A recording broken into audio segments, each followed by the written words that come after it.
But speaking of that rainforest, I want everybody to go ahead and picture it in your minds. It should not be hard on a day like today, but I want you to picture all of those plants and bulbs that those macaws are creating. But despite the sound that I heard, despite the looks of the rainforest, I want you guys to go ahead and picture the sound, because for macaws, you typically hear them before you see them.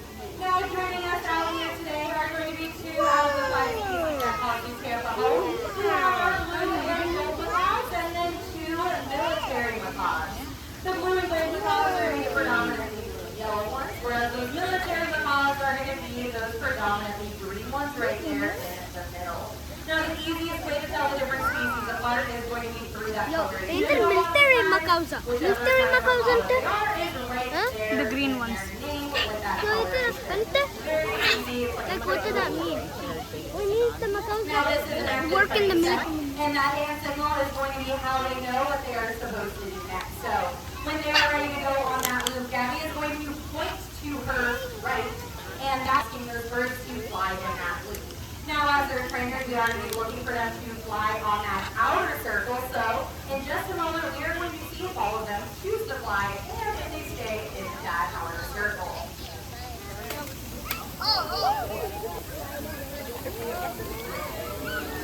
Let's welcome back the birds, everybody. All right, so and did they all stay in the outer circle? Yeah, no, absolutely. That is a perfect loop. That is exactly what we want to see. So you're going to see Miss Gabby giving them some tasty peanuts. Here at Zoo Tampa, we utilize operant conditioning paired with positive reinforcement, which just means choice-based training, followed up by positive reward. And that reward is how we communicate with our animals, because I do not speak macaw, and they do not speak Gabby. And so those peanuts are telling them whatever you just did, I want you to remember that, because that is 100% what I was looking for. Now these macaws are obviously very intelligent. They have us here as their caretakers every single day. They have beautiful habitats, and they have all the food that they could ever ask for. While they have all of those amenities here at the zoo, their counterparts out in the rainforest aren't as fortunate. They are facing some serious issues out there, such as deforestation. Now the reason why that's such a big issue is because macaws build their nests in very large, old trees. And as you can imagine, due to that deforestation, they're becoming less and less available. Well, that sounds really scary. Do not worry, because here at Zoo Tampa, we partner with an amazing organization called the Macaw Recovery Network. They're based down in Costa Rica, and their goal is to help stop that deforestation. They'll help build artificial nesting sites for macaws, and they will even hand-raise macaw chicks and introduce them into the wild populations, so that way there are macaws around for generations to come. And if that wasn't cool enough, we are actually able to send staff directly down to Costa Rica to help out with those efforts.